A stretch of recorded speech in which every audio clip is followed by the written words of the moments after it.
morais, faz bem, e eu acho que eles contribuem muito para que o ser humano alcance o desenvolvimento humano integral.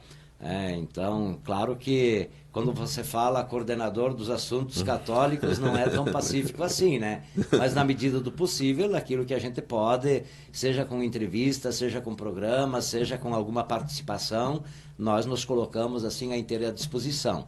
E sempre com a finalidade de ajudar o ser humano a viver melhor, a ser feliz, a reencontrar o rumo certo, acertar bem o passo, ajudar o ser humano a crescer em humanidade. Então isso faz bem, né? Sim. E assim, como é que está hoje a sua visão em termos da fé? Como é que o senhor vê a fé, a espiritualidade hoje na nossa atualidade que a gente está passando? Olha, é um tema bastante complexo, né? Eu penso que nunca o mundo como um todo, a sociedade, viveu um tempo tão forte da busca pelo transcendente, né? Da busca pela religião, da busca por algo superior. Como é que nós percebemos isso? Veja bem, tem o seu ponto positivo, também tem o seu lado negativo. Tem uma oferta religiosa muito grande, muito grande. Isso significa que tem público para toda essa oferta religiosa. Então você percebe, se pegar no campo de igrejas, por exemplo, acho que nunca tivemos tanta igreja como estamos tendo hoje. Pega as igrejas católicas, elas se multiplicam em suas paróquias, dioceses, comunidades. Pega só no campo da igreja católica, ela se multiplica, por exemplo, nos seus setores, nos seus grupos, movimentos pastorais, nos grupos que se reúnem em casa, nas pequenas comunidades que celebram a palavra. Tem um aumento muito grande nesse sentido. Mas se tu pegar no campo mais amplo, por exemplo, hoje em cada esquina você encontra um espaço de celebração, de serviço religioso, das mais diferentes religiões. Se você contar, tu entra nos nossos bairros, por exemplo, numa mesma quadra tu pode encontrar 4 ou 5 igrejas. O que significa isso? Significa que nós temos um povo sedento de Deus, tem um povo que busca o transcendente. Se você pegar, por exemplo, numa cidade um pouco maior, eu conheço bem Passo Fundo, por exemplo, ando muito lá naquela cidade. Você vê, por exemplo, na cidade, em cada pouco tem uma loja que oferece produto religioso. Então também tem um público que busca o produto religioso, seja a imagem, seja o incenso, seja a vela, seja o objeto lá de uso religioso da sua organização religiosa, da sua instituição. Bom, tudo isso significa que nós temos um povo sedento de Deus, um povo que busca pelo transcendente. Então, por um lado, eu percebo isso. Nunca a fé falou tão alto como está falando agora. Por outro lado, também tem o seu lado negativo, que tem aqueles que comercializam a fé e que usam da boa ideia do povo, que usam desta sede de Deus e buscam lucrar com isso. Então, o comércio religioso é uma coisa que não faz bem, em todos os sentidos. Seja ele na venda do produto religioso, ou seja ele na falsa promessa, que promete 1000 coisas e que, no fundo, que nós sabemos que não é assim que funciona. Então, no campo da fé, tem uma busca de Deus muito grande. Por outro lado, tem aqueles que se aproveitam desta busca de Deus para lucrar com isso. Esse é o lado negativo. Então eu penso que é um tempo também que nós precisamos aprofundar um pouco os conceitos, manter a calma, a prudência, o ponto de equilíbrio, para que ninguém se iluda naquilo que tem de mais nobre na alma humana, a busca de Deus. Sim. Ontem nós estávamos aqui com o Frei Vilmar José Dallagnol, da província dos Capuchinhos, ele que é o pároco aqui de Montes Capões. E nós falamos também muito sobre fé, sobre espiritualidade. E assim, um comentário que foi bastante produtivo, o pessoal gostou bastante, foi sobre a evolução e adaptação que a Igreja Católica, todos esses séculos, ela sempre consegue inovar, sempre se adaptar. Como é que o senhor vê, o seu ponto de vista, essa adaptação nas atualidades que são passadas, todos os períodos, todas as fases da humanidade, que nem nós comentávamos ontem, que até março, até o início do ano, vou colocar assim, a gente vivia uma era. Hoje a gente vive outra era e temos que se adaptar. E a participação da igreja nessa adaptação é muito grande em termos de conscientização e, assim, da população em geral, do leigo em si.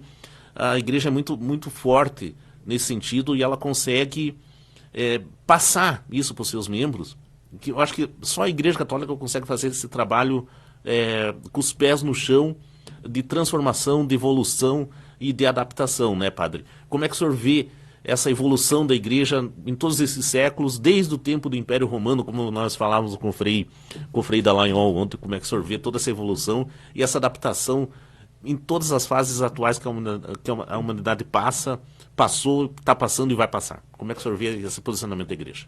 Olha, também é um tema bastante amplo, né, César? Um tema bastante complexo. Veja bem, a igreja, ela é um instrumento. A igreja é um instrumento a serviço do reino. Então, nós precisamos primeiro compreender o que é a igreja, para poder também entender, então, as mudanças que a igreja vem fazendo ao longo dos séculos. Então, bom, a partir do momento em que eu entendo a igreja como instrumento, ela precisa se adequar à realidade. Então, o mais importante não é a igreja.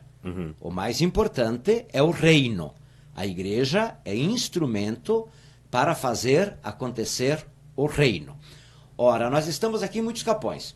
É uma realidade um tanto urbana, vamos dizer assim. Sim. No meio de Vacaria, das grandes cidades, de Caxias do Sul. Mas todos nós temos a experiência do rural. Então, quando nós falamos de igreja instrumento, e esse instrumento precisa ser adequado, você tenta imaginar o seguinte: a enxada é um instrumento. A finalidade da enxada é você fazer o canteiro, lá no fundo do teu lote, fazer uma horta ou fazer um jardim. Essa é a finalidade da enxada. Bom, o mais importante não é a enxada. O mais importante é o jardim que precisa ser feito. A enxada é apenas um instrumento. Esse instrumento precisa ser adequado àquele que o maneja. Então, uma coisa é um homem de 30 anos manejando uma enxada, e outra coisa é uma menina de 10 anos manejando uma enxada. Se eu pegar uma enxada e colocar nas mãos de uma menina de 10 anos, e se a enxada for desproporcional, a menina se machuca e não cumpre com a sua missão.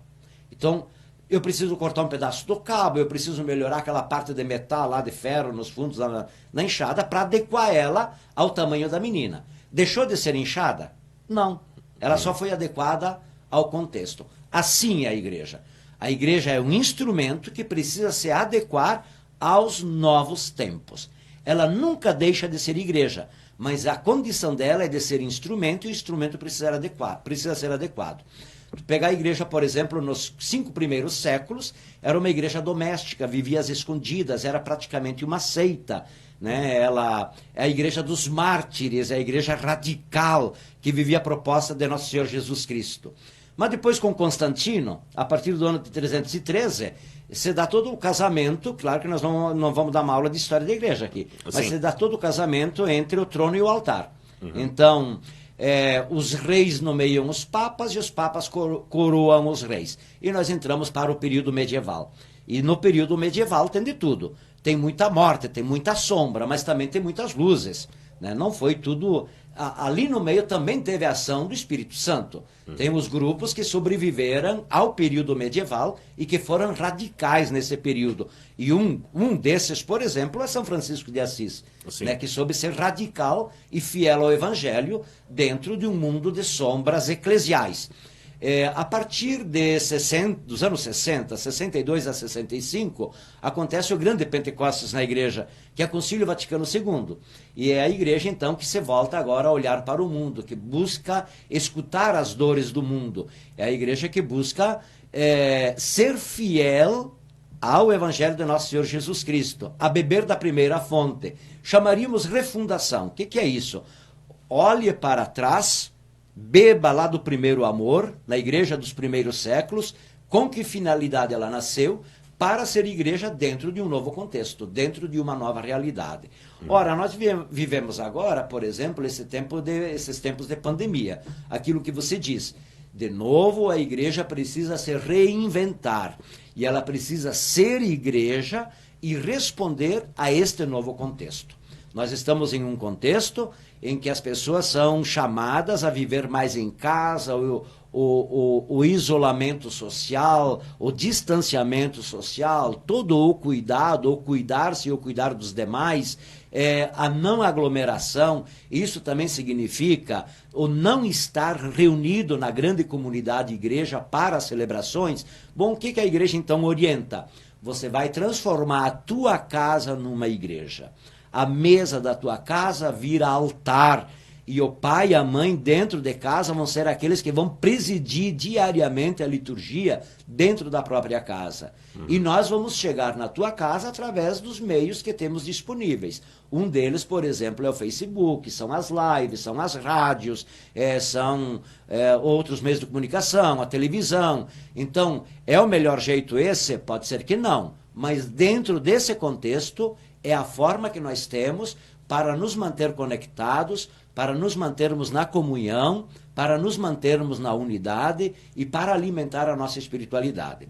Então, veja bem, a igreja é um instrumento que precisa se adequar e responder sempre aos novos contextos e garantir que o ser humano tenha esse contato com Deus, tenha esse contato com os irmãos e viva feliz. Nesses momentos que nós estamos vivendo, essa é a forma que a gente tem para usar esse instrumento que nós chamamos de igreja. Sim. E importante também a gente fazer uma breve colocação aqui sobre o seu currículo na igreja. O senhor é um mestre, um professor, um teólogo, e toda... O senhor pertence à Ordem dos Padres Diocesanos, né, Padre Cláudio? Isto. Resuma um pouco do seu currículo, né? Sim, eu sou Padre Cláudio Antônio Presendo, sou natural de Ibiraiaras, aqui pertinho, e sou padre diocesano. Isso significa que o meu trabalho se dá dentro da Diocese de Vacaria. São 27 paróquias, 28 paróquias que compõem a Diocese de Vacaria. Então, dentro deste espaço da igreja local, da igreja particular de Vacaria, é o meu campo de atuação. Eu tenho 33 anos de padre, já, e ao longo desses 33 anos eu trabalhei como pároco na paróquia Nossa Senhora da Imaculada Conceição em Caseiros. Eu trabalhei como formador no seminário de Passo Fundo, atendendo os seminaristas, sobretudo da teologia.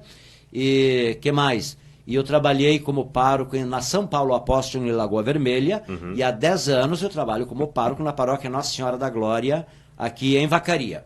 No campo dos estudos, César, eu fiz filosofia em Viamão, né, nos anos 80, fiz teologia na PUC em Porto Alegre, depois eu fiz um curso de Bíblia integrado na ITEP Faculdades, integrado com a Universidade de Pelotas.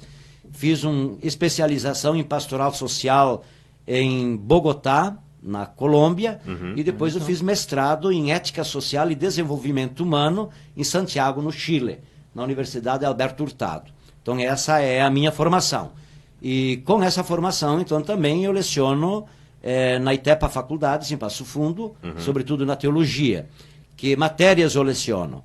Leciono moral social, ensino social da igreja e eclesiologia. São as disciplinas que eu trabalho, né, na ITEPA Faculdades em Passo Fundo. Agora, nesses novos tempos, também está meio parado, se dá, como é que se diz, via meios de comunicação, através de lives e assim por diante. Sim. Mas esse, em princípio, é o nosso trabalho.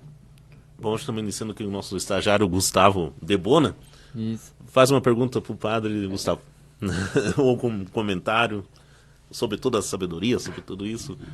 Como é que foi pro senhor ser filósofo e ser padre ao mesmo tempo, assim? Pois é, olha, a filosofia é a primeira faculdade que a gente tem que fazer para ser padre. Então, e é extremamente necessária, porque a filosofia põe em xeque a tua fé, se for o caso. Inclusive, na filosofia, você estuda a morte de Deus. Né? E tem filósofos que trabalham esse tema, a morte de Deus. E para ser padre, a tua fé também precisa ser testada. Além do mais, filosofia, né? Amigo da sabedoria, e é isso que significa. Então a filosofia, ela é um tema que ela te ajuda a pensar. A filosofia te ajuda a raciocinar. A filosofia desperta em você, né, te dá discernimento, te dá condições é para você pensar a vida, pensar os acontecimentos, pensar os fatos sociais. E esse é o primeiro passo antes de entrar na teologia. Teologia é estudo de Deus. Então eu preciso me apropriar da sabedoria, eu preciso aprender a pensar, a interpretar a vida, os textos, os acontecimentos, para entrar na teologia depois. E não é difícil, não. A filosofia, ela te confirma na fé, na verdade. A filosofia é um tema que faz muito bem e ele é extremamente necessário. Eu defendo, por exemplo, a filosofia no ensino médio. Né? O ensino médio deveria ter filosofia. E se os nossos estudantes no ensino médio tivessem uma boa filosofia, mas o mundo seria outro, porque nós teríamos ser humano que aprende a pensar, que não anda com a cabeça dos outros, que não seja Maria vai com todo mundo. Não, ele precisa de pensamento próprio, de senso crítico, ele precisa de capacidade para produzir, ele precisa produzir conhecimento e não somente se apropriar daquilo que os outros produziram. O ser humano não é repeteco do que os outros aprenderam. Ele precisa produzir conhecimento. E a filosofia contribui muito para isso. Bom, bacana. Não seria isso, então.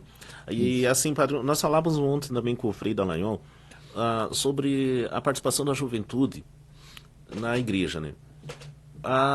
Existe, que nem ele falou, tem determinadas regiões que o jovem participa mais e tem outras que não. A sua paróquia, como é que é a participação do jovem em si? Tem CLJ? Como é que é essa força jovem dentro da paróquia Nossa Senhora da Glória? Tem, eu acho que poderia ser muito mais forte, né? Por exemplo, na Paróquia da Glória, nós no trabalho com as juventudes, nós temos o CLJ, que é muito forte, e o CLJ, ele, como é que se diz? Ele pega jovens ali depois da crisma. Então seria dos 13, 14 anos, até os 18 anos. Esse é o período em que o jovem participa diretamente do CLJ. Só um adendozinho, como é que está o número assim, de catequizandos e crismandos na paróquia? Olha, catequizando sempre tem um grande grupo, em torno de 200. Mais 200. Ou menos, esse é o número de catequizandos. Mas e catequizandos, né? A partir dos 9 anos. A partir dos 9 anos, no caso a primeira comunhão. Né? Exatamente, primeira comunhão e depois vai para a crisma.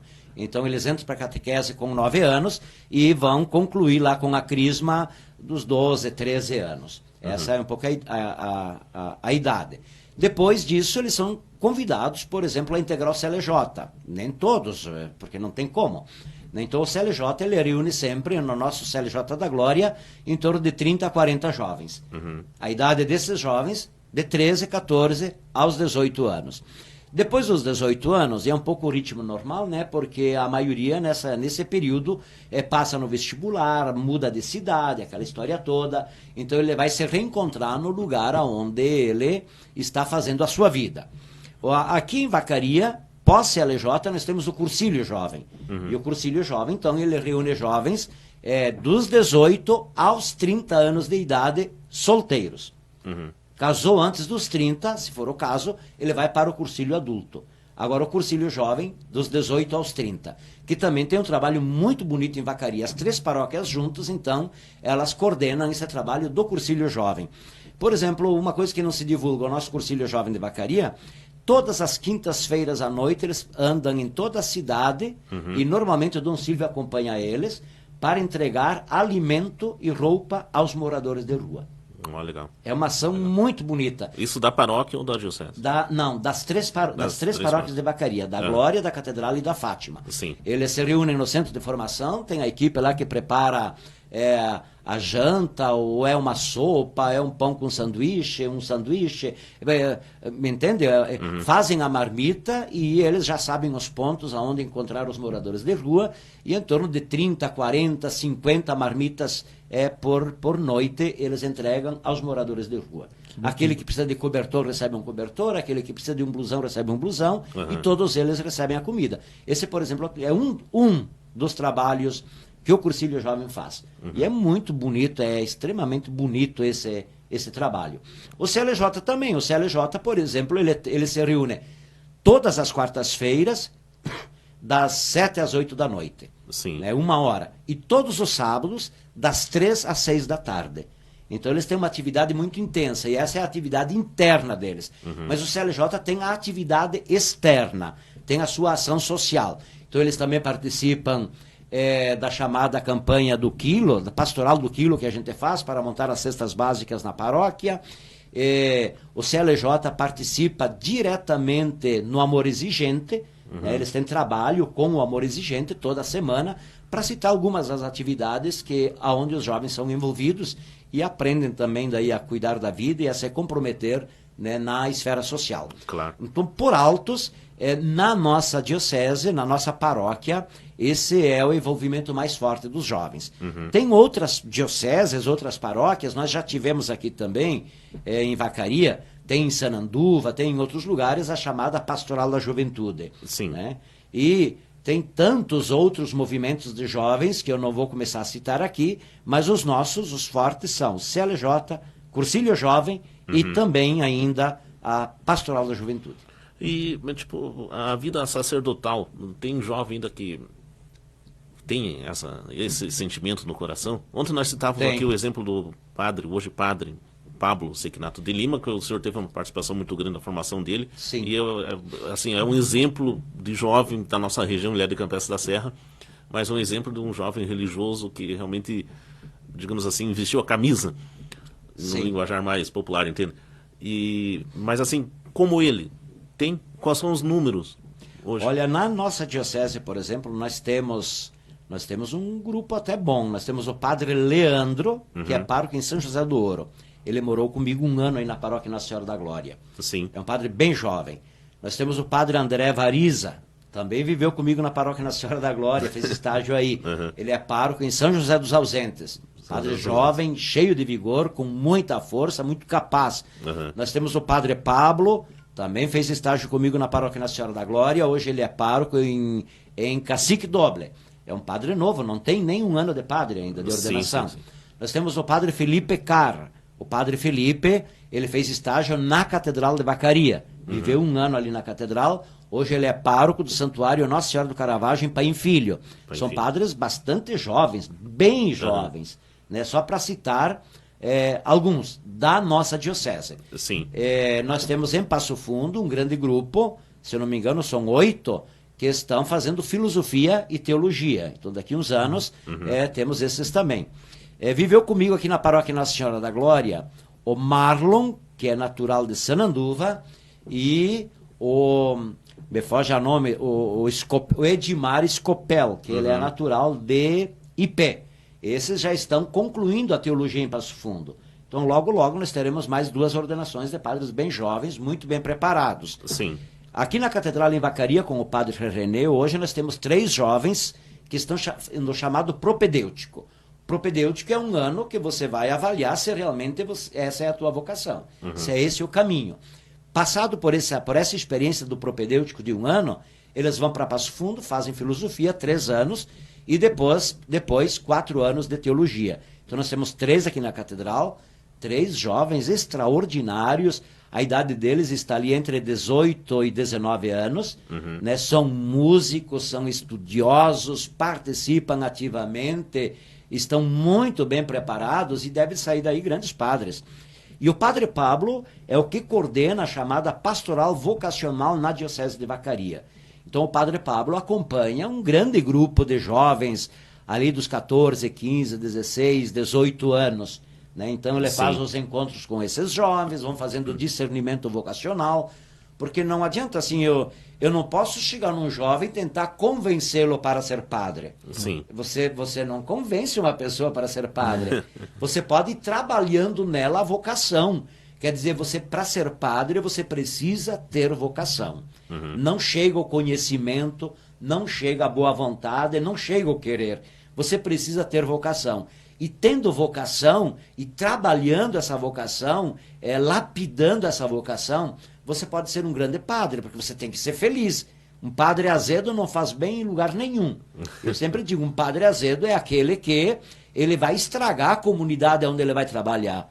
Por quê? Porque ele está fora da sua vocação. Por isso que às vezes a gente tem padre e diz, olha, é bom, que pena, o sujeito lá largou o sacerdócio, ele encontrou uma mulher e deixou de ser padre. Sim, mas ele vai ter que ser feliz com a mulher que ele encontrou, porque ele de repente não estava no lugar certo. Sim. Ele vai ter que ser feliz e fazer feliz. Isso. Então, quando o sujeito acerta na sua vocação, trabalha e cultiva bem a sua vocação, ele vai ser muito feliz como padre e vai realizar a comunidade aonde ele for designado a trabalhar.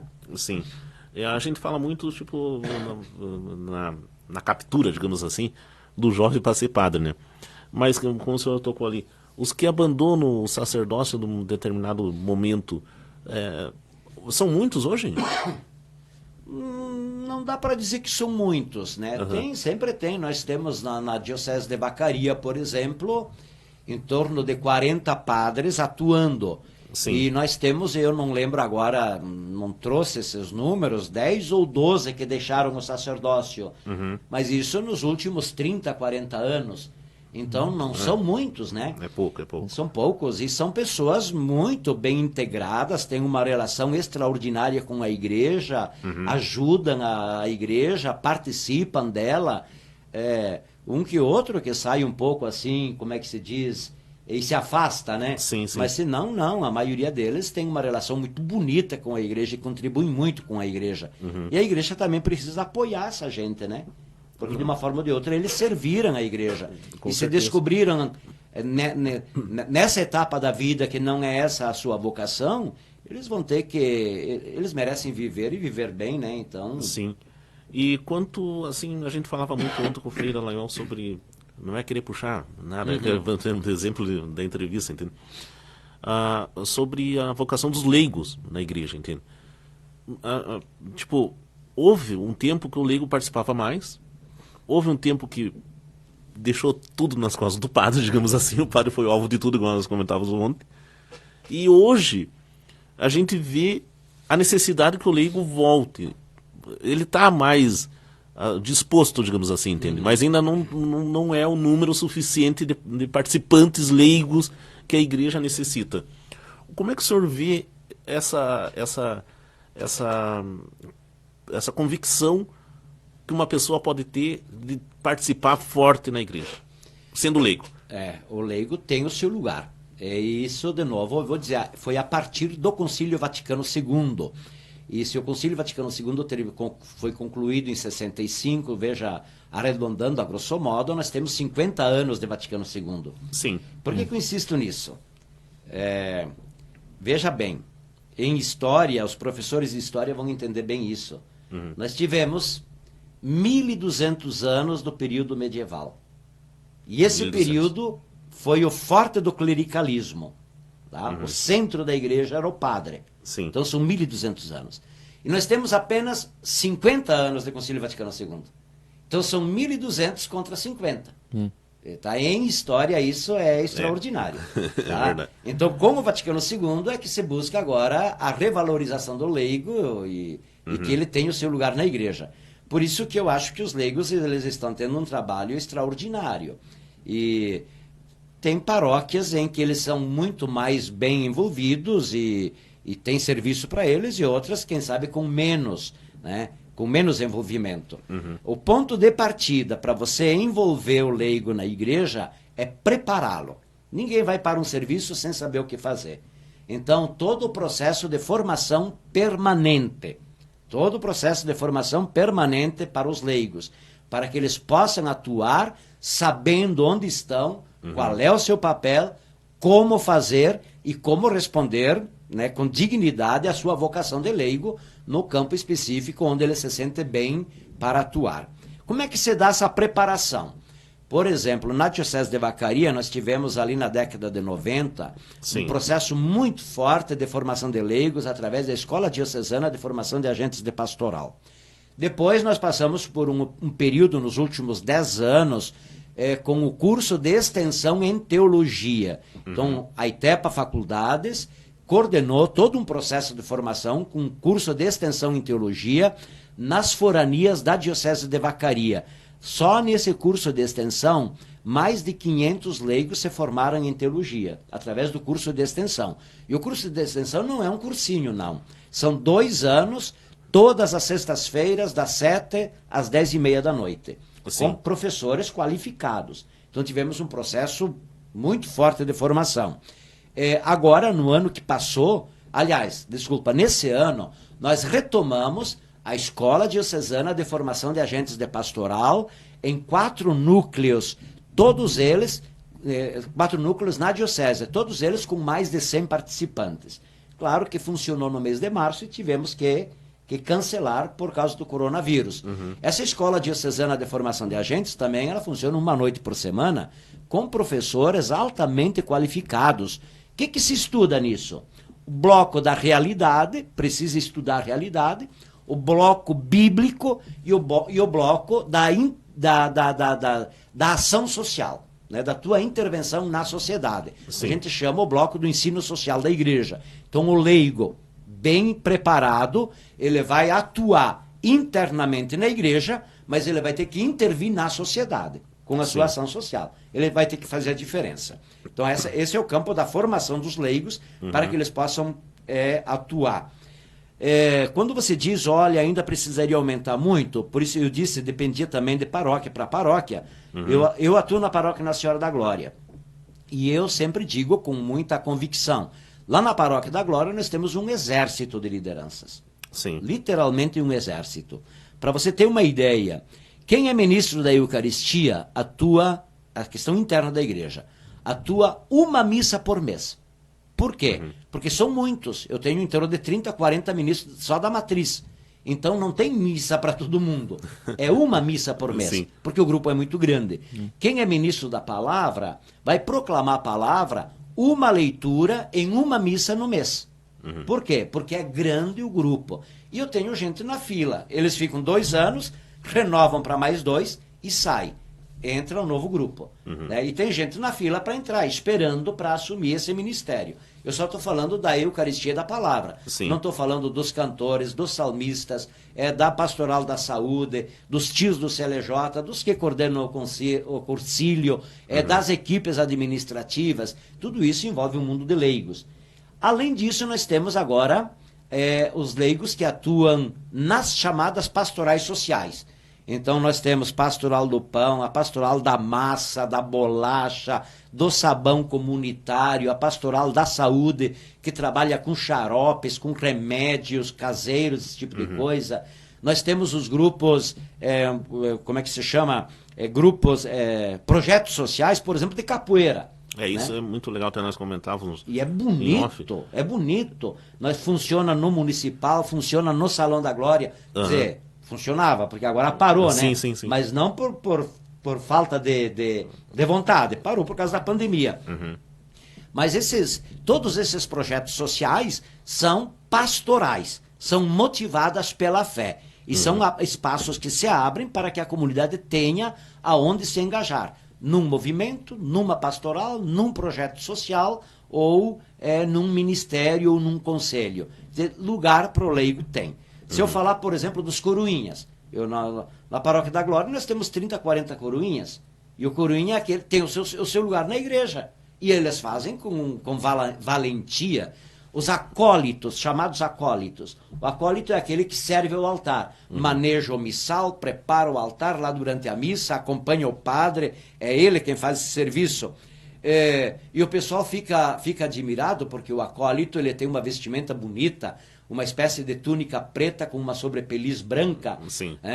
E por que o pessoal fica admirado? Porque os meus acólitos são jovens de 18 anos. E eles chegam na missa e isso é bonito. Numa mão eles estão com o seu paramento, com a sua túnica, e a outra pegada com a namorada. E ele vem com a namorada para a missa, a namorada senta no banco e o acólito vai se paramentar e vai para o altar. São jovens de 18 anos, de 19 anos, que assumem esse ministério. Ora, isso é um sinal extraordinário na vida da igreja. E também responde àquela primeira pergunta. A busca de Deus, o comprometer-se, o assumir a sua missão na igreja e na sociedade, a partir do princípio da fé que você professa. Pois a gente fica admirado, assim, né, com esse brilhantismo da Paróquia da Glória, porque é uma paróquia muito fervente, digamos assim, na diocese, né, padre? Eu acho que é um destaque na diocese a Paróquia da Glória. Até é grande o destaque, formidável. Assim, o que explica esse brilhantismo da Paróquia da Glória? O que o senhor vê que tem esse destaque que sobressai muito? Não sei, porque às vezes eles dizem é por causa do padre. Eu digo, não. Eu não ia falar, então, mas não ficar com isso. Eu peguei o barco andando. Né? O padre não tem muito trabalho. Eu sempre digo que trabalhar na paróquia da Glória é uma espécie de férias. Porque ela é leve, é uma paróquia leve, ela é gostosa. O padre apenas coordena, o padre incentiva, o padre dá um pouco o rumo. O padre não deixa a coisa se desviar, vamos dizer assim, por um outro rumo. Só isso. Então, o meu trabalho é de coordenar esse processo e as pessoas assumem. Eu acho que a Paróquia da Glória ela tem um DNA, ela tem uma história própria. Ela é uma paróquia jovem, né? Tem 40 anos de existência. Então, ela não tem vícios, não é uma paróquia viciada. As lideranças se renovam permanentemente. Essa é uma coisa bonita na paróquia. Nenhuma liderança se perpetua na paróquia. Quando uma pessoa chega e me diz, olha, padre, faz 30 anos que eu sou ministro da Eucaristia, e às vezes me dizem com alegria, e eu digo, mau sinal. Não é bom sinal, não. Ninguém fica 30 anos. Por que fica 30 anos? Significa que só você e os outros não têm vez, e os outros não sabem, e os outros não querem? O que funciona? Não, a Paróquia da Glória é uma paróquia que ela se renova permanentemente nas suas lideranças. Isso é muito bom, por isso que eu digo, isso é fruto daqueles que iniciaram, daqueles que vieram antes, da forma como se compôs a paróquia. Porque veja que a Paróquia da Glória, se você vai fazer uma análise mais social dela, ela é feita de toda ela de pessoas que vieram do interior, que vieram das comunidades do interior. E lá nas capelas do interior, as pessoas que estavam lá eram responsáveis, né?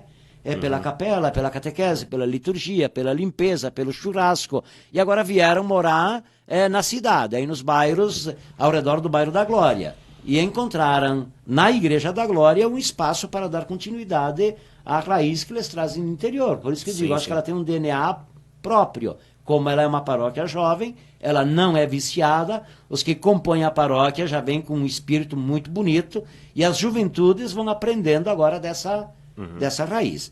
Por exemplo, nós temos dentro da liturgia da palavra, do ministério da palavra, nós temos chamados salmistas. Salmista é aquele que canta o salmo. Mas cantar o salmo não é fácil. O cara tem que... Porque normalmente você canta a capela, sozinho, lá no microfone, com o lecionário aberto, com uma igreja cheia de gente, com uma melodia que foge à melodia dos cantos comuns, tanto popular quanto cantos da igreja.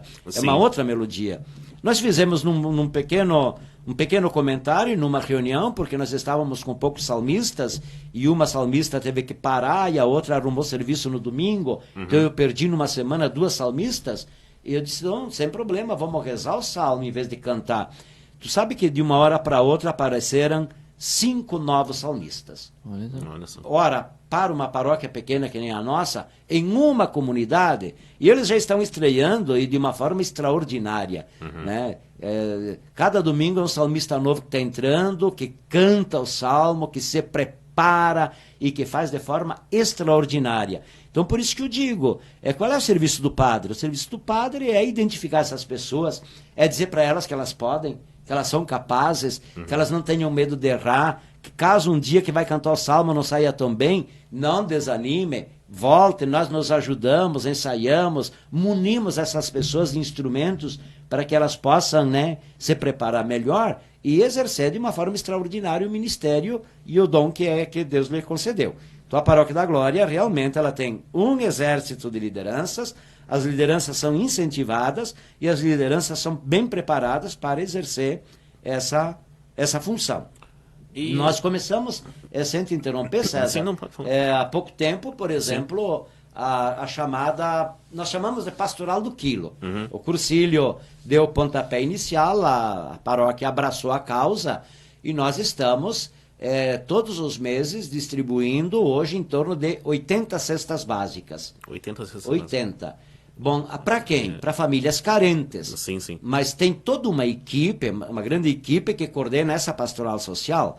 E elas vão na família, fazem o cadastro, sabem lá o nome da mãe, se tem o pai em casa, o nome do pai, se trabalha, se não trabalha, quantos filhos, idade dos filhos, e acompanha mensalmente essa família. Sim. Então, são 80 famílias que todo mês recebem uma cesta básica. Essa cesta básica é formada por aquele quilo que as pessoas levam na missa no domingo do quilo. Né? Bom, para poder fazer isso, você tem que ter uma grande equipe, né? Ah, sim, não é brincadeira. Essa é a chamada pastoral social. Sim. Por isso que eu digo, são lideranças que têm sede de trabalho. O que a paróquia precisa fazer? Abrir campo de trabalho. Claro. E responder aos novos desafios. Né? Por exemplo, juntar o azeite velho lá no bairro que a família usa. Juntar um grupo de mães que se reúnem lá uma vez por semana, que aprendem a fazer o sabão, que levam o sabão para casa e que vendem o excedente para ajudar na renda da casa. Essa é uma pastoral. E é uma pastoral que desencurva, né? E que tira a pessoa seja da marginalização, seja da miséria, ou seja da exclusão. Sim, sim. E hoje a estrutura física da paróquia, como é que está? Tem reforma do salão, acho que a igreja também, um tempo atrás, foi reformada também, né? Não sei se foi nessa época ou não, mas foi reformada. Como é que está a estrutura física hoje? Casa paroquial, como é que funciona? Salão em princípio está bom, só que a estrutura ela precisa permanentemente, né, de manutenção. Sim. Nós pintamos a igreja já no meu tempo, há alguns anos atrás, e ela já está precisando novamente, porque a gente já percebe, Sim. né? Pintamos a casa, restauramos o salão completamente, o salão foi completamente restaurado, ainda está em andamento, não concluímos, vai ser um salão muito bom. Né? Isso com recursos da própria paróquia. Somente da paróquia. Sim, sim. Né? Tudo isso foi feito à base de macarrão e galeto. Coisa boa. R$25. 25. Vai ter um agora? Vai ter um agora? Está R$25. Vai ter um agora? Vai ter agora em agosto, a metade de agosto, né? 16 de agosto, daí não vai ser um pouco melhor. Ao invés de macarrão e galeto, em agosto vai ser tortelada. Então, e mais barato, R$20. Ah, boa também. Mas a macarronada, assim, já é clássico. É clássico, é famosa, é muito boa. E tu vê, é tudo preparado ali. Nós temos um grupo grande, em torno de 20 casais que compõem o conselho administrativo. Sim. Eles se reúnem, eles fazem o macarrão, eles preparam, eles servem, eles entregam. É todo um serviço muito, muito bonito e muito gostoso, né? E tudo isso, então, para manter a estrutura. A paróquia funciona assim, economicamente. Para você entender, nós temos duas contas. Né? Nós temos a conta da paróquia, e essa conta é alimentada com o dízimo, com as ofertas, com as missas, com os sacramentos. E nós temos a chamada conta do salão. Então, tudo que o salão faz, festas, promoções, macaronada, tortelada, churrasco, fica na conta do salão. E o salão, então, a conta do salão é para melhorar a estrutura. A conta da paróquia é para sustentar o serviço religioso. Não, isso é muito bom, acho que e uma participação imensa sempre dos membros ali, é bonita a paróquia da Glória em si, né? Mas, padre, assim, falando hoje do nosso projeto aqui com a Rádio Capoense, a gente vai transmitir, então, uma missa, né? Por mês, ao vivo, no domingo, vai ser o quarto domingo, da paróquia da Glória, né? Isso vai fortalecer, vai ajudar? Como é que o senhor vê isso? Eu acho que sim, viu? Porque sempre quando você consegue transmitir, atualmente nós estamos transmitindo via Facebook pela página da paróquia, né? Então, transmitir pelo Facebook, transmitir por uma rádio, sempre vai ajudar. Por quê? Porque você faz com que essa mensagem alcance um número muito maior. Tem um grupo muito bom que participa, que está ali, que vai para a igreja. Mas tem um grupo muito grande que vive longe e que gosta de nos acompanhar, que gosta de rezar conosco. Então ele também tem a oportunidade através dos mais diferentes meios de comunicação. Eu sou muito favorável, acho muito bom, né? Inclusive esse projeto de transmitir uma vez por mês, né? No nosso caso aqui nós estamos discutindo para que seja no quarto domingo, e todo o quarto domingo a Rádio Capoense estará transmitindo através a missa das 9 horas da manhã lá da paróquia Nossa Senhora da Glória. Isso é muito bom. Como eu estudei no Chile, né, eu estava falando, nas lives e nas missas transmitidas, eu tenho gente lá no Chile que reza conosco, que acompanha. Tu vê, é bonito isso, né? Claro, eu acho que... Faz bem isso. Isso é extraordinário, ajuda. Né? Tem gente de longe que nos acompanha e que reza conosco. E eu acho que através da Rádio Capoense é um dos meios que a gente tem para garantir uma melhor transmissão. Né? Uma melhor imagem, um melhor som, do que ser só através da página da paróquia. Sou muito favorável de que se use dos meios de comunicação para isso. Sim. E, claro, isso não substitui a participação na comunidade. Então, não. sujeito que me acompanha lá de um outro estado, de um outro país, através da missa que ele participa comigo, ele deve se sentir desafiado a ser membro ativo da comunidade lá onde ele vive, lá onde ele está.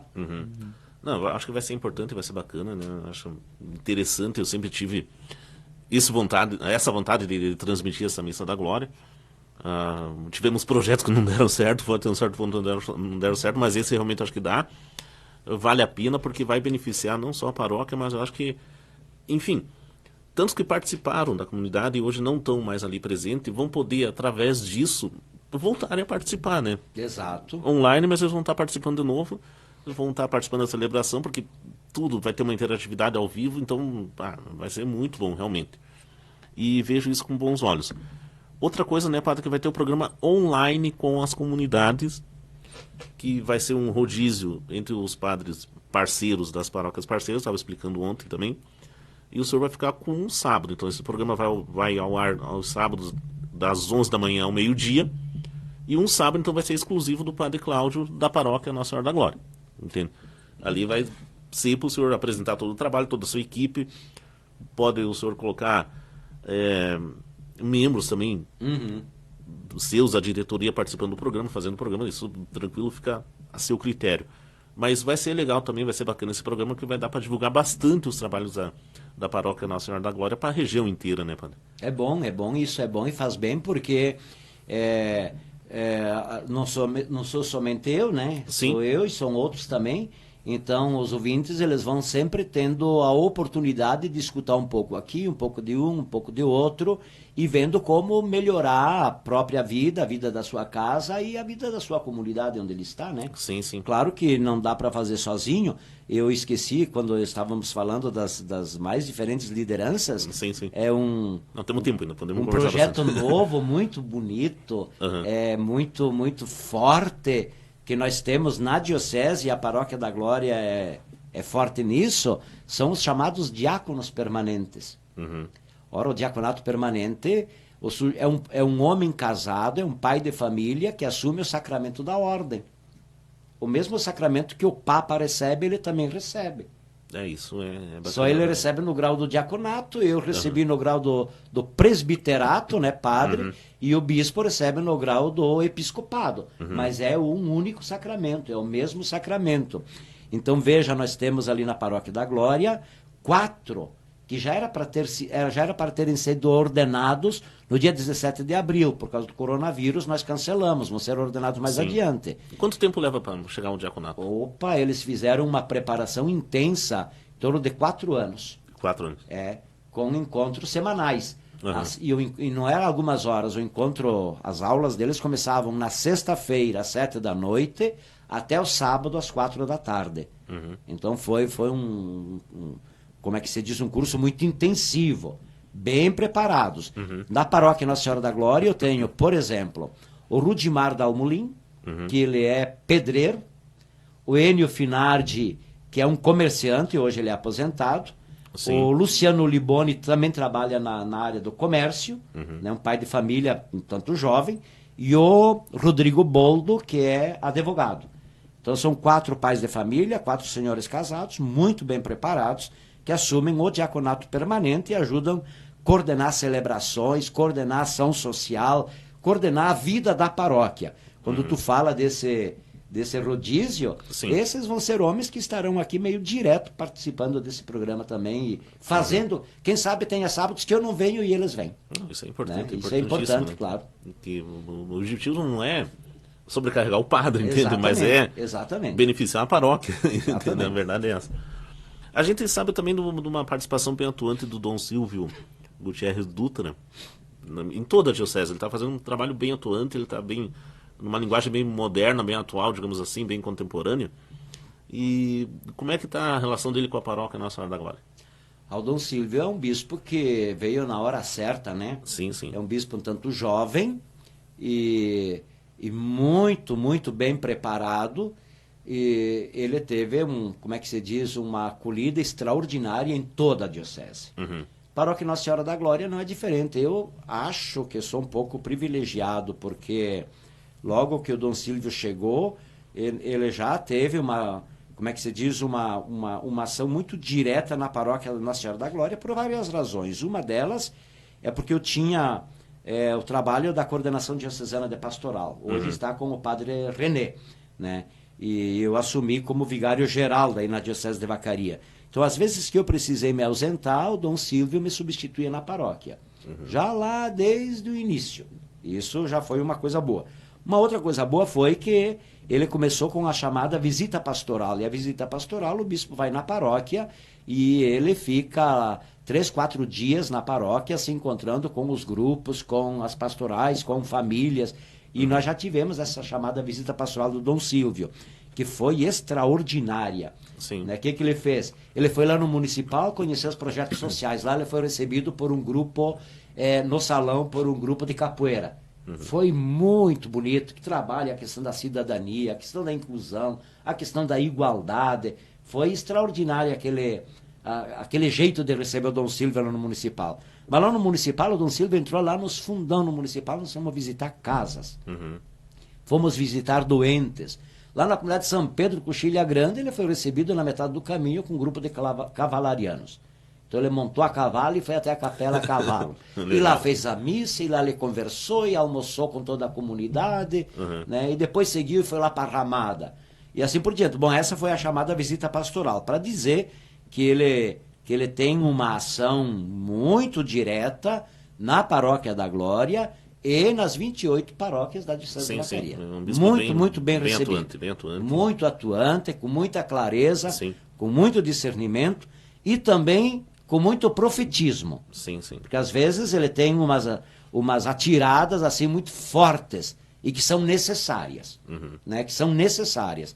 Mais do que nunca se faz necessária essa ação profética, de denúncia, inclusive. Quando se faz necessária a denúncia, seja no campo econômico, ideológico, político ou mesmo religioso, essa denúncia precisa ser clara e precisa ser bem feita. Sim. E o Dom Silvio tem feito isso com muita valentia. Não, isso é importantíssimo, acho um trabalho brilhante no Dom Silvio. E assim, outra coisa, Padre Cláudio, que é bom a gente conversar também, que é uma vertente que acontece hoje na Igreja Católica, que são os movimentos aí, as comunidades da renovação carismática.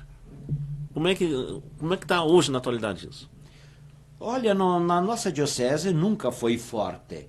Né? Tem a presença dos carismáticos, mas ela é uma presença assim até um tanto discreta, não sei se essa é a palavra, mas tem essa presença.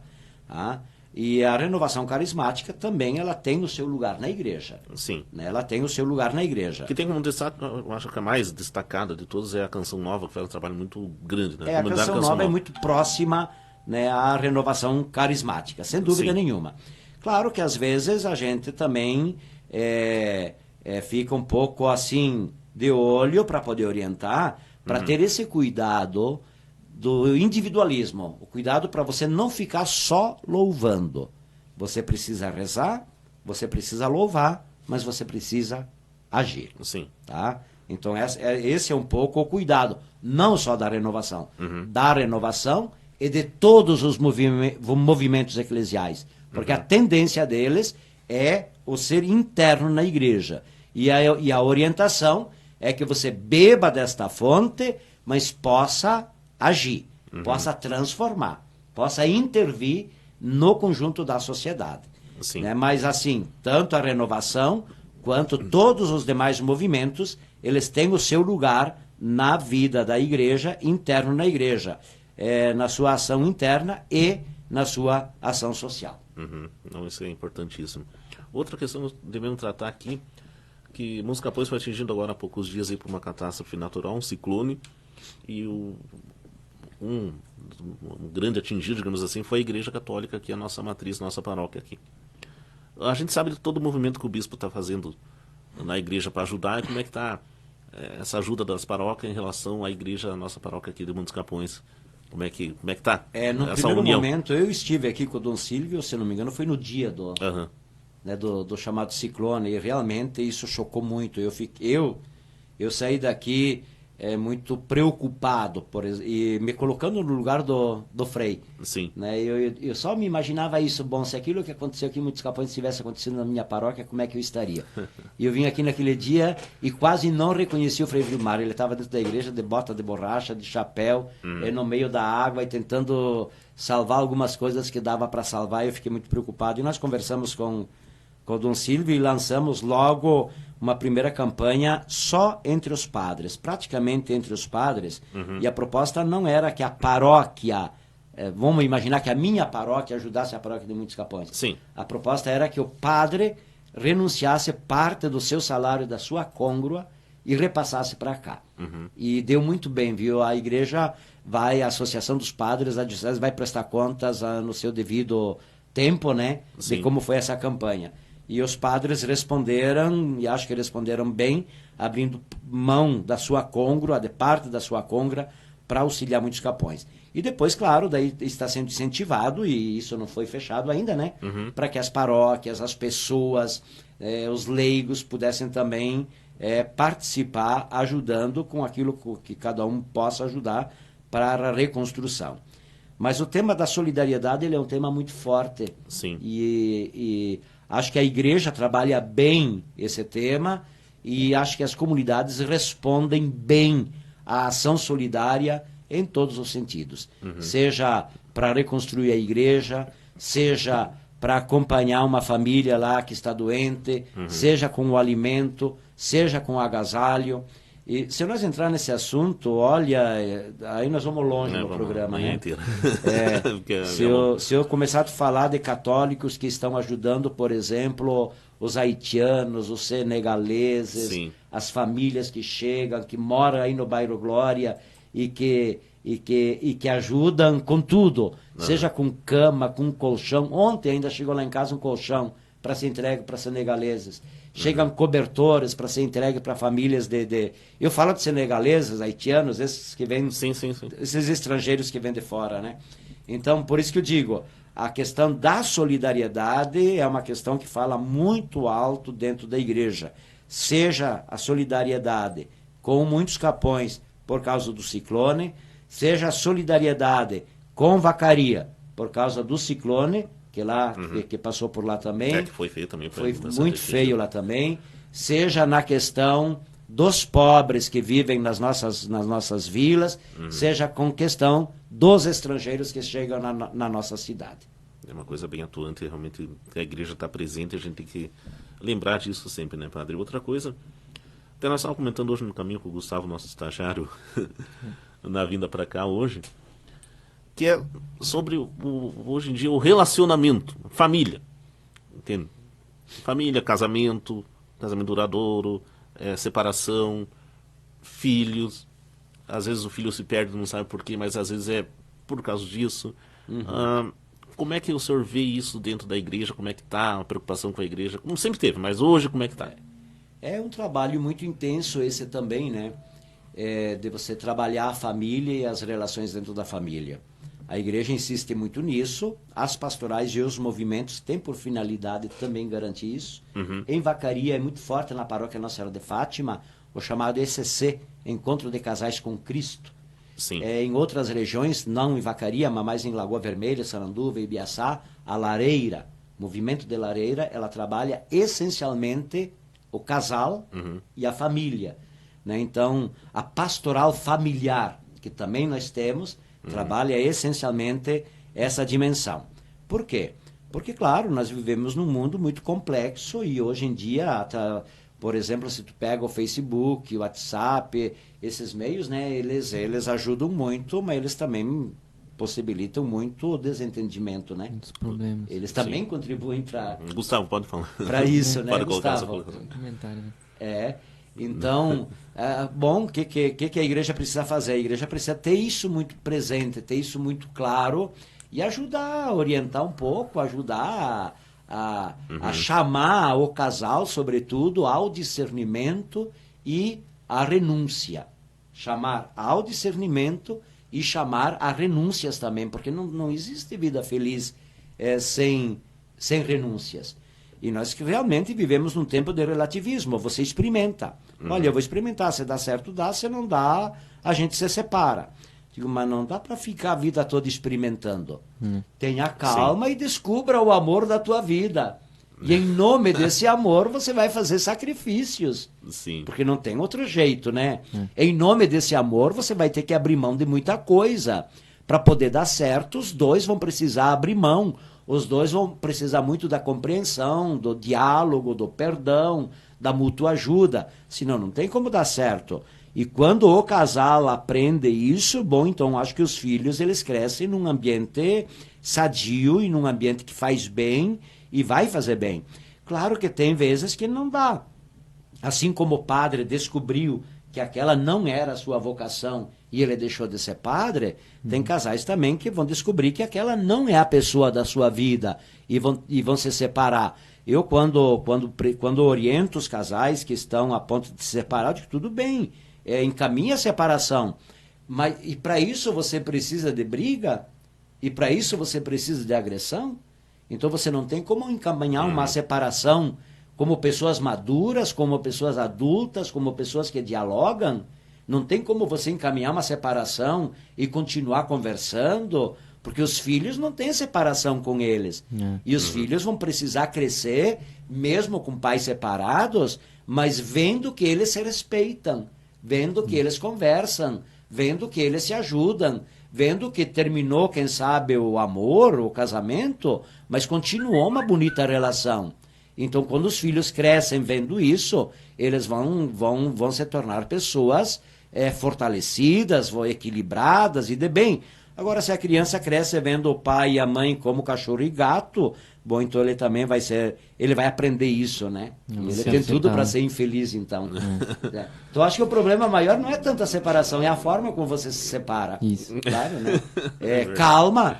Para os jovens a gente diz, calma, por que tu fica experimentando? Não tem para que experimentar. Você tem que experimentar amar, tem um namoro para isso. E espere para você assumir um compromisso sério quando tu tem mais ou menos, né, a certeza disso.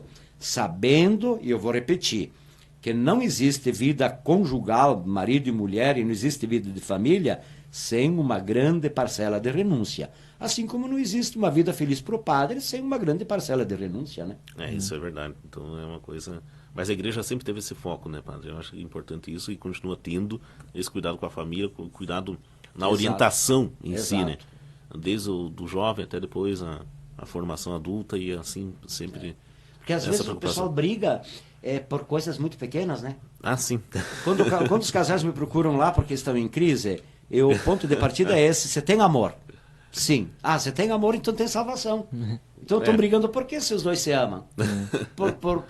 Por questões periféricas, por questões secundárias, se não perca o foco, por favor.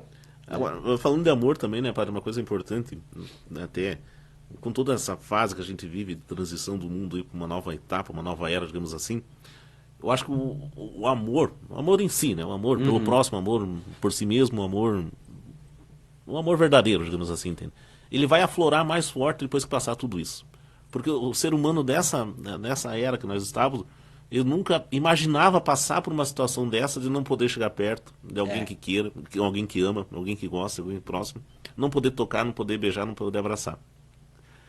Hoje o ser humano, né, o ser humano de verdade, ele está sentindo falta de tudo isso. Hoje ele está refletindo, o mundo está refletindo sobre isso.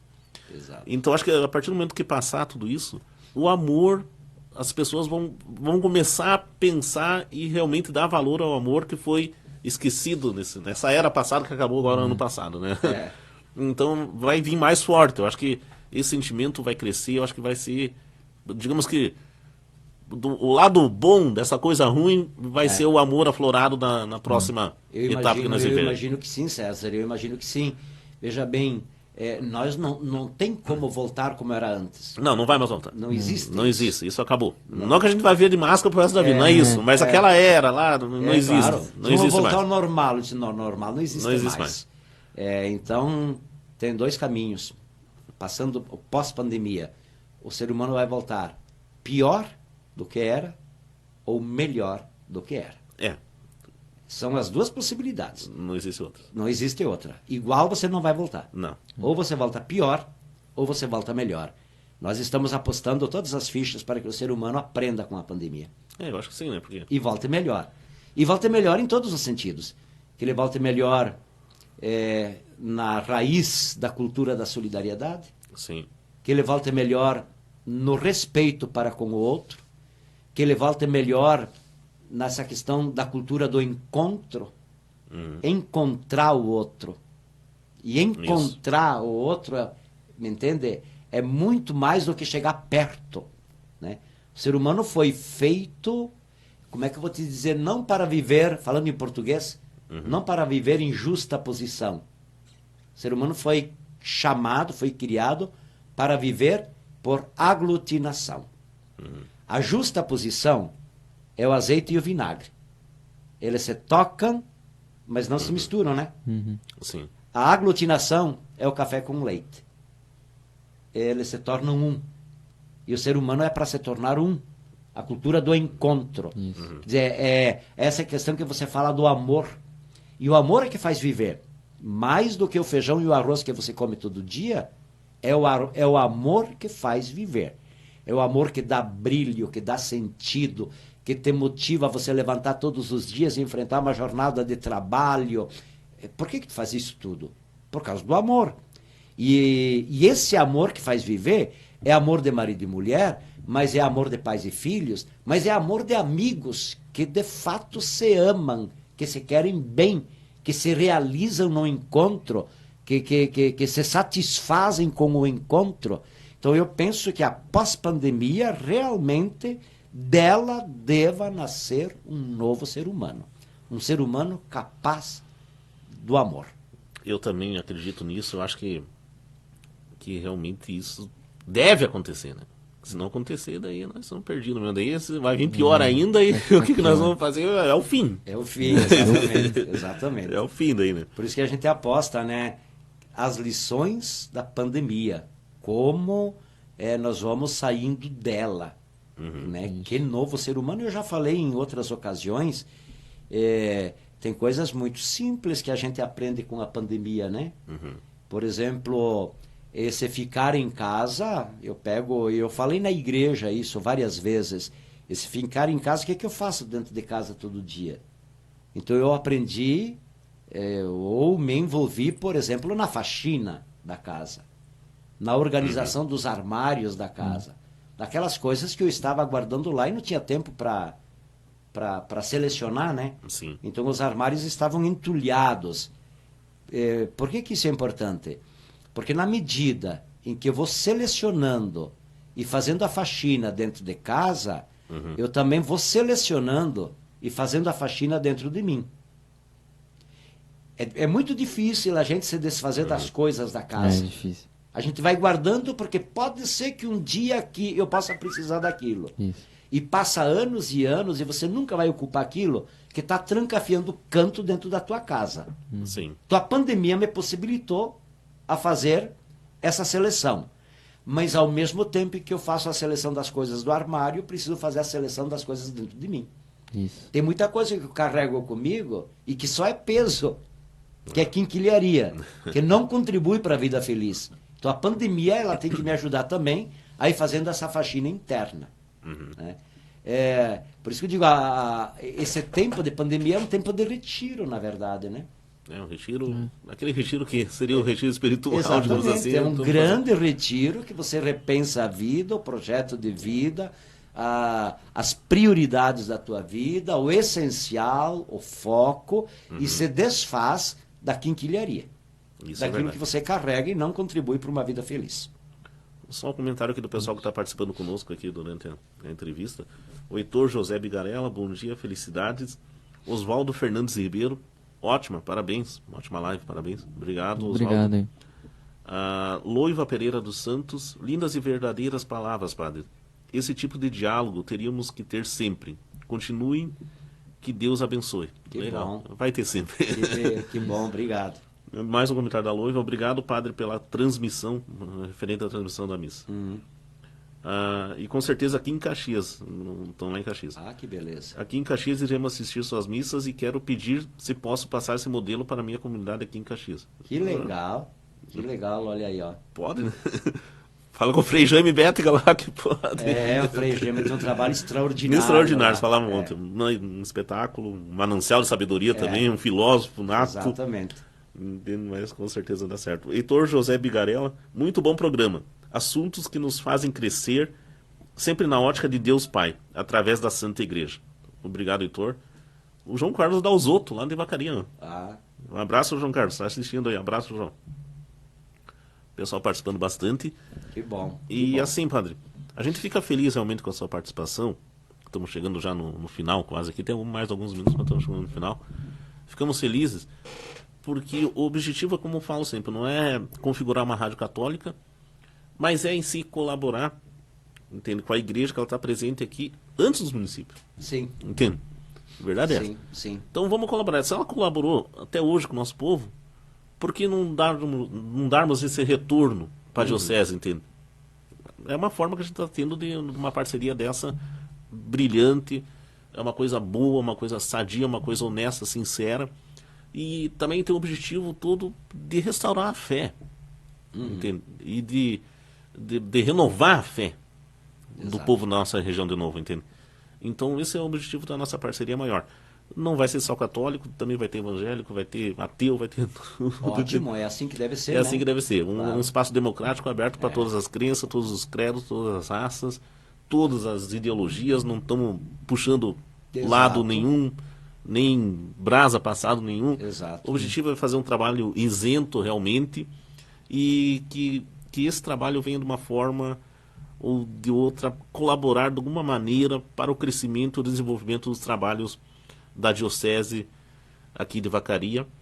A gente agradece ao senhor Padre Cláudio Presendo, ao Padre Renê da Catedral, que foram os primeiros, ao Frei Vilmar José aqui de Mundo dos Capões também, que está sendo nosso parceiro. Provavelmente estamos já quase fechando com o Ibiaçá. Agradecemos ao Dom Silvio também, que prontamente foi um dos primeiros a nos apoiar, vai ter a participação dele também. Então é importante, é bonito essa inserção, assim. Agradecemos também a província dos Capuchinhos, no qual é representada pelo Frei Vilmar. Pelo Frei Vilmar. Também faz um trabalho importante no lado da comunicação, principalmente, que eles sempre atuaram, entende? Mas é uma vertente da igreja muito forte, muito antiga, muito enraizada, que nós comentávamos ontem, que não podia ficar de fora. Então a gente agradece a todos que estão envolvidos nesse projeto. E assim, o objetivo é colaborar, né, padre? Colaborar um com o outro, é a união. Quantas campanhas da fraternidade foram feitas em cima da união, da colaboração, da fraternidade, da irmandade. É isso aí que a gente tem que fazer, entende? Eu acho que vai beneficiar não só a rádio, mas o município e a região inteira em que a diocese está inserida, entende? Com isso, é fortalecido qualquer parceiro que vinha somar conosco, entende? Porque é uma união realmente de forças gigantescas, digamos assim, né? Porque a igreja sempre foi grande e continua sendo mais grande ainda nessa era que estamos entrando agora, entende? Aqui que quem vai viver, na verdade, vai ser o Gustavo, nosso estagiário, nós já estamos dobrando a curva, digamos assim. Vamos deixar para ele viver essa nova era que só tem a amadurecer, mas a igreja com certeza vai se adaptar novamente, vai evoluir novamente.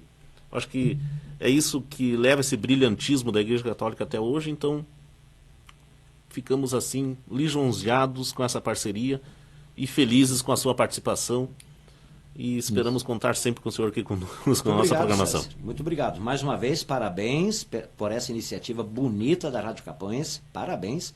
Acho que vai fazer um bem extraordinário. Conte conosco naquilo que a gente puder contribuir, pode contar conosco.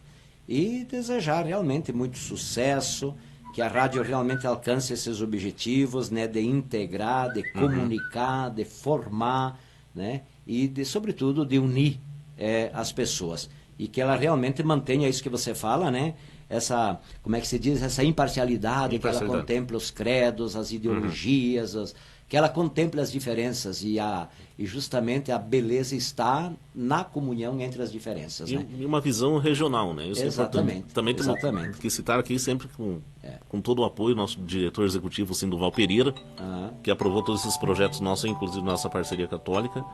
Então, a gente fica feliz aí enfim, por tudo que ele está fazendo, a iniciativa de abrir a rádio com Mundo dos Capões. Acho que Mundo dos Capões também merece, por ser um município brilhante no interior, tendo um povo ordeiro, hospitaleiro, que cultua a sua tradição local, entende? Eu acho isso que é o bonito do povo de Mundo dos Capões, entende? Esse bairrismo, digamos assim, que eles têm pelo município, e que o município é esse destaque na posição regional da região Nordeste aqui, por causa que tem um povo bom. Exatamente. Você veja, números, estava entrevistando o prefeito ontem aqui, números espetaculares que tem nos Capões, na saúde, na educação, na segurança pública. Muito bem conduzido, todo o processo aqui é muito bem Exatamente, porque são pessoas visionárias, empreendedoras, sabe? Isso que é o bonito do município. Então a gente fica feliz, e fica feliz da Diocese realmente estar disposta a abraçar essa ideia que é daqui de Mundo dos Capões. E logo, no quarto domingo, desde a Paróquia Nossa Senhora da Glória. Ah, sim. Ao vivo, às 9 horas da manhã, com certeza, e online com as comunidades. Vamos divulgar bem qual vai ser o sábado. Vai ser um sábado fixo daí. Beleza. Que bom. Online com as comunidades. Muito obrigado por essa oportunidade. Nós que agradecemos, nós que ficamos felizes realmente com a sua participação. Obrigado, Padre Cláudio. Gustavo, consideração final aí. Isso aí. Muito obrigado mesmo. Obrigado, Gustavo. Olha aí, vá firme nessa tarefa que é bonita. Sim, e você é novo e tem tudo para dar certo. Muito obrigado. Não tenha medo. Conte sempre com o nosso apoio, com a nossa prece e com a nossa bênção. E um grande abraço a todos os que nos acompanharam, nos acompanham, mas de um modo muito especial a todo esse povo querido aqui de Muitos Capões. Muito obrigado, Padre. Agradecemos a sua presença. Agora são 10 horas 6 minutos. Daqui a pouco a gente volta então com mais uma entrevista e com mais uma personalidade ilustre do nosso município. Um empresário, um empreendedor. Aguarde, daqui a pouco ele está aqui conosco. Tá bom? Muito obrigado aí, pessoal. Voltando já então.